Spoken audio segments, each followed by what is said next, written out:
New Relight opticals and computerised I clinic. हमारे यहाँ Sarojini hospital के आई स्पेशलिस्ट डॉक्टर अवेलेबल। अपनी आंखों का मुफ्त मुआयना करवाइए। जी हाँ।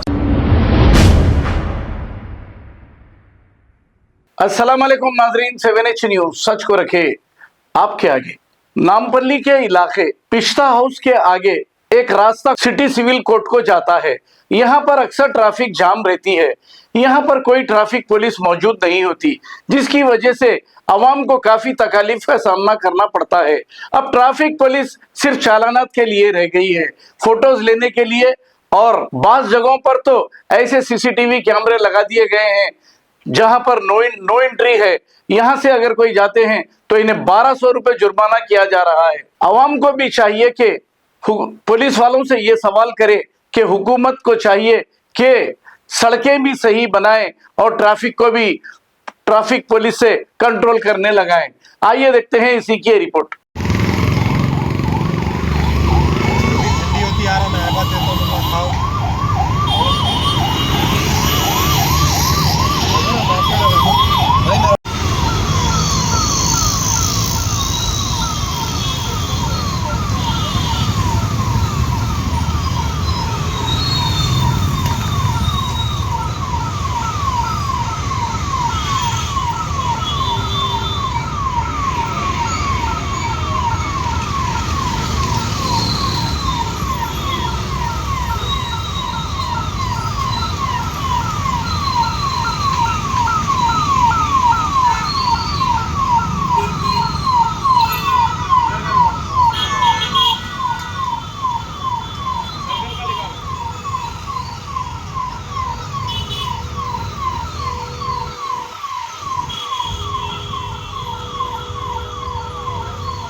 New Relight opticals and computerised I clinic. हमारे यहाँ सरोजनी हॉस्पिटल के आई स्पेशलिस्ट डॉक्टर अवेलेबल। अपनी आंखों का मुफ्त मुआयना करवाइए। जी हाँ। Sun glasses 99 onward, any number glasses from 250 onward, contact lenses any colour ₹99 onward. जो हजरात 60 साल की उम्र से ज्यादा है, हज और उम्रा जाना चाहते हैं, उनके लिए बिल्कुल free number glasses, free home delivery और free eye checkup. New relight optical, Talab Katta, main road, opposite to Baba Bahauddin Dargah. Mobile 9848392127। खबर है शहर की, खबर है गाँव की, खबर है सारी दुनिया की। 7H न्यूज पसंद आए तो लाइक कीजिए, शेयर कीजिए और सब्सक्राइब करना ना भूले। 7H news.